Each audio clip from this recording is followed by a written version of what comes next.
This is probably the worst looking thing ever. Crazy crap that happens at Steve Morris Engines, and you get to see all of it. The lifter galley, oh, that's shiny. And if I pulled that hard enough, I could probably break this thing apart right there.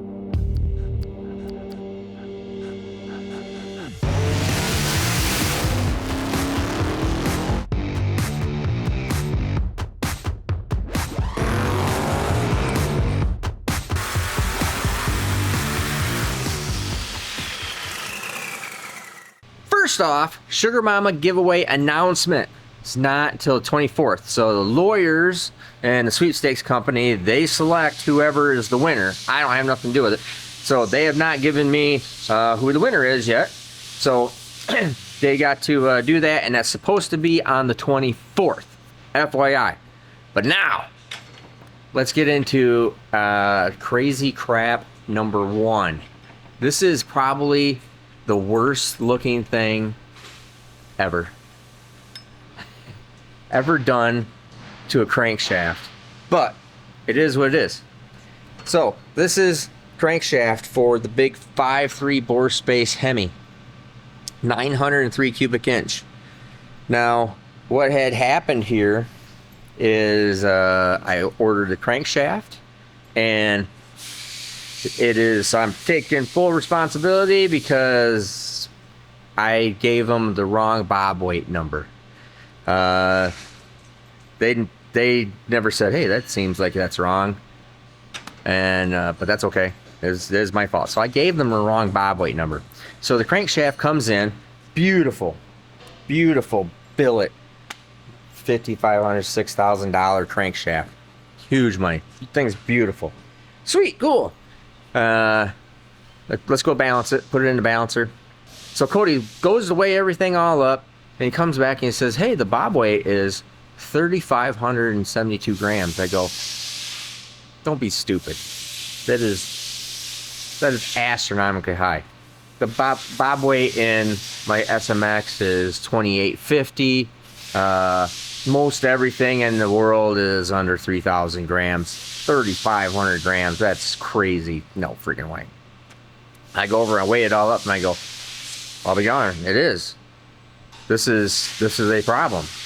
Holy crap. Because I had told them that my estimated bob weight was 2,900 grams. And so we spin the crankshaft up, and it airs out because it's so far off. And I'm going, oh crap. So we have this really beautiful crankshaft here that we had to do a bunch of modifying to. Now, here's problem number one. Problem number one is I gave them the wrong bob weight information. Problem number two is because I didn't have good communication, I didn't follow through on every specific single thing, and they made some assumptions, I made some assumptions.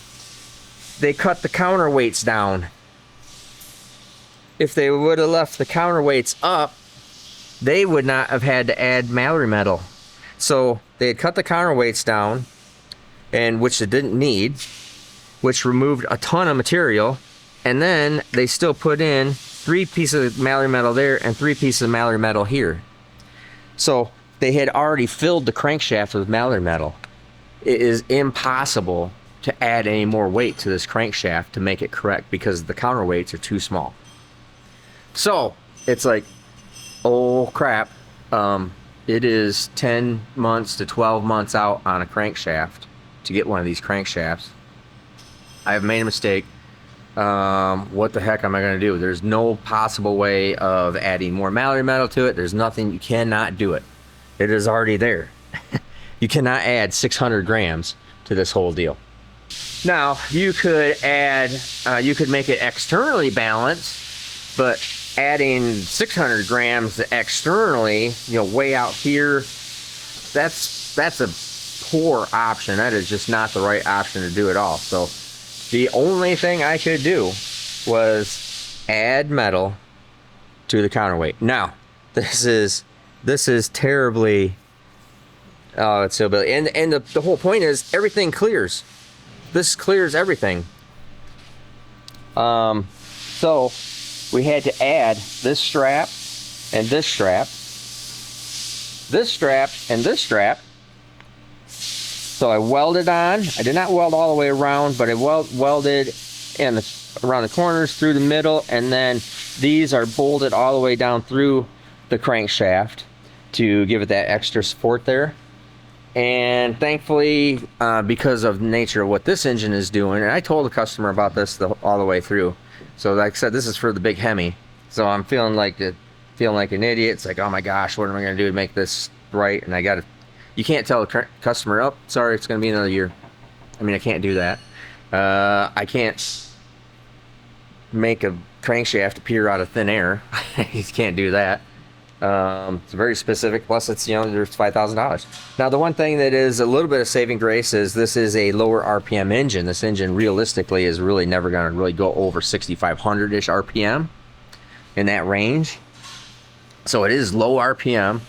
So it's like, all right, we're going to weld these on and bolt these on.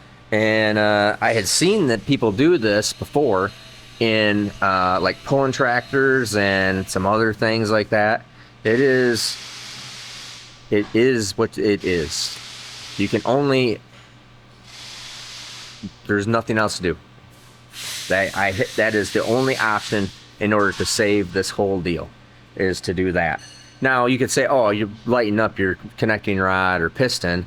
Well, then you got a piece of junk piston, not that, you take a whole bunch of pin weight out of it, or you got some kind of, you really can't take much out of the piston. They're maybe 50 grams, maybe 50 grams out of the piston pin. The steel connecting rod isn't going to get replaced. I mean, I guess we could have gone to titanium connecting rod, and all things said and done, it might have saved me 300 grams. And I still would have had to do this because I can't add any more material in it without doing it. So I even debated about even doing the video on this, even explaining this, of what this is all about and how this is working. But it's like, sometimes people just need to know. Sometimes you have to do what you got to do, period. It's going to work. I feel confident about it. It's just fugly. That's the only word. That's the only word for it. It is fugly. So, but it's going to work and it's going to be fine. Tis what it is. I'm on the dyno today with a special project for Jesse from Jesse's Performance. Oh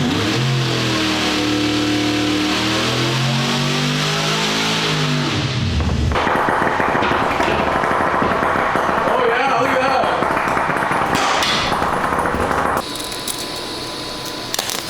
Holy. All right, that's not gonna work.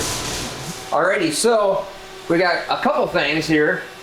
So this is now ready. I already had the one video up, but this is just a little bit more because we have the main caps on it right now. And what we're going to be doing is flip this thing into the other fixture here so we can bore this main tunnel with the main caps on and finish bore the cam tunnel.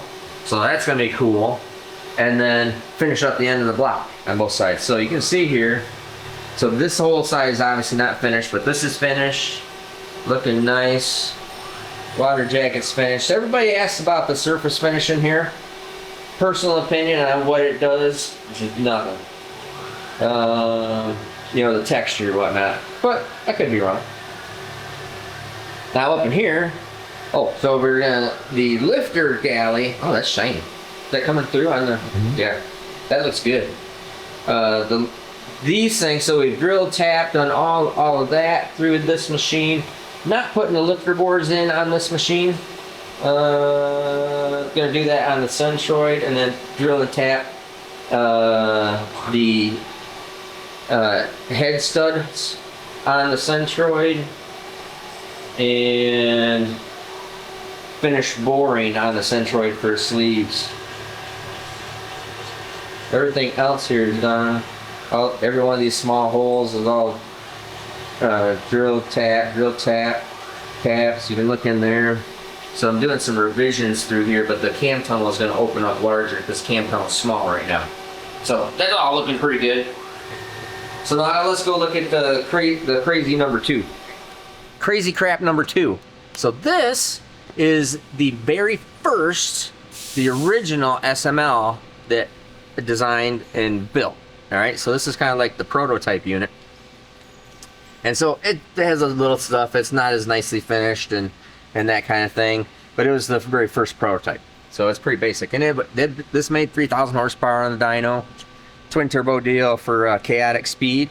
You saw me pick this engine up, brought it back up for freshen up. Just freshen up. It's like, yeah, no problem. You didn't think anything was wrong with it. Take the oil, take it apart, take the oil pan off of it. So I look down in there and I go, huh, well that's weird. Bink. Broken main cap. More broken main caps. Did not know anything was even wrong with it. It didn't hurt the crankshaft. It did hurt one bearing in it, but it didn't spin or do anything. But this was just literally sitting there just like this, and I saw the crack and I go, what in the heck? And I mean, it was still out running, making passes and everything. Now I'll show you why this did this, because that's always the question. You got to think about it. Why did it do this? Now, this was the first one. When the first one got here, and I'm looking at it and I go, oh, I said, no. I said, we need to make a change, and here's what I want you to do. I want you to change these caps, because I don't like to have, so you get this good picture, this sharp radius corner all the way through here, and the sharp radius corner down here. And I said, I don't like that sharp corner right there either. And so every block after this have caps like this. And so you can see there, that's radius and it's not cut out for the pocket. Or you can look at it this way. Here you go. So you can see the difference in between the two. Same cap. This one hasn't been fit down for width yet. Actually, we must have widened this out on the other block too. That's possible. Well, anyways, you can see the difference here of what the material looks like. Putting a big radius there, a big radius here, instead of the sharp corner and the sharp corner right in there. And so what I told them was, no, I don't want to have those sharp radiuses or sharp no radiuses, because that's a fracture point, right? And now, and if you take a look at, oh, this is the one I was looking at. This is one that did not break all the way through, but is cracked right there and right there, and it all starts from right there in that no radius part of the cap. So these probably, and if I pulled that hard enough, I could probably break this thing apart right there like that. So then I also found out that the new caps are made out of 70-75, and these caps were made out of, oh shoot, now I forgot what it was. 70-95 or something. It's a harder, more brittle material. So these are the caps we use on the SMX. So everything's got the same style cap. But this was, the very first. This is the very first one. This was the prototype. I didn't change it right at that particular moment, but I'm putting new caps on it now, obviously, for Shane. It did remarkably well on everything else. I mean, the crankshaft to the bores, everything looks like $1 million. I didn't think the head gaskets look like brand freaking new, which is the whole point of the SML and X, is that revised 1/2-inch head stud pattern all the way around through here. So in that abused high horsepower application in this car, to not get hurt in the head gasket area is a big deal, and enough so that it even broke the main caps, but it still is hanging in there. So that's all pretty amazing. So Cody's gonna go in here with their 90-degree head fixture, we're just going to, he's probably already, have you indicated in on the block yet? Not yet, 'cause I just torqued it in. Okay, so he's got to indicate in on the block, and we'll just come in here, cut the caps, bada bing, bada boom, put it over in the line hone, done. And put this thing all back together for Shane, and get this thing out. So, it is one of those things that it is, you know. I figured, actually, to backtrack that up, I didn't know this was going to be a problem and know that it was going to break. I just looked at it and said, no, I don't want to do it that way because this would be the better way. The thing's out running and doing all that stuff, and he comes back and it's like, oh yeah, sure enough, it was a problem. I'm glad I changed all the rest of them. So, anyways, crazy crap that happens at Steve Morris Engines, and you get to see all of it. Alrighty, now Clark got all the body work done as far as all the panels. So we're going to be putting this car together and taking it over to paint ASAP, so Todd can get paint done super fast. But one of the things you just have to see, the entire reason we have detachable, removable rear quarters is that wheel and tire. Look at that. All that glory there. Holy cow. We're going to show you how easily it goes on. Now, keep in mind, too, we just made passes. And now it's time to take the wheels and tires off to see how easy it is. But look at how easy it is to access anything. Shock adjustments, bar adjustments, anything. I'm sitting right inside. So, just like this. Turn. Super easy. I mean, super excited about that. But so now you're gonna see us put this thing all together.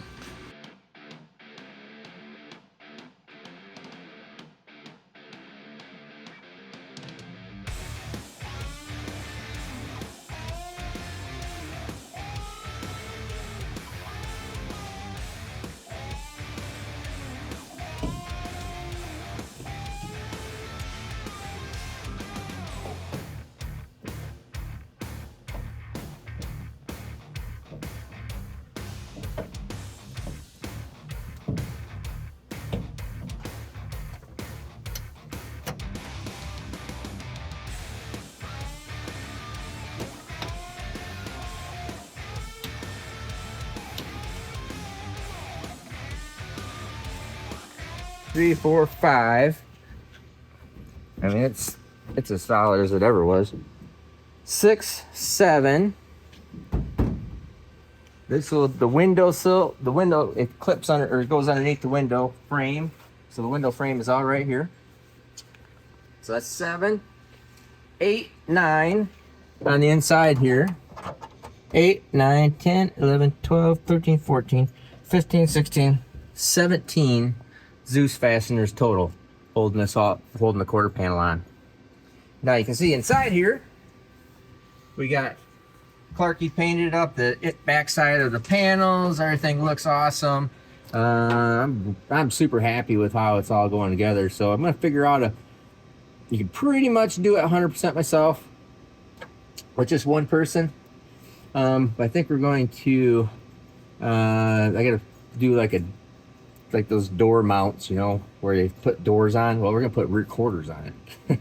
So that'll be kind of neat. I'll have to make some little, you know, triangle A-frame stands for the rear quarters and get them clip in so they're not blowing around doing stuff. But that's pretty easy on off right there to do ultimate access into it. And then it keeps my shape of the fender 100% correct, and the wheel opening, because I don't have to modify anything to get the tire off of it. So watch us put the rest of this thing together.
Alrighty, so you see, we're getting there. We're putting the front end on.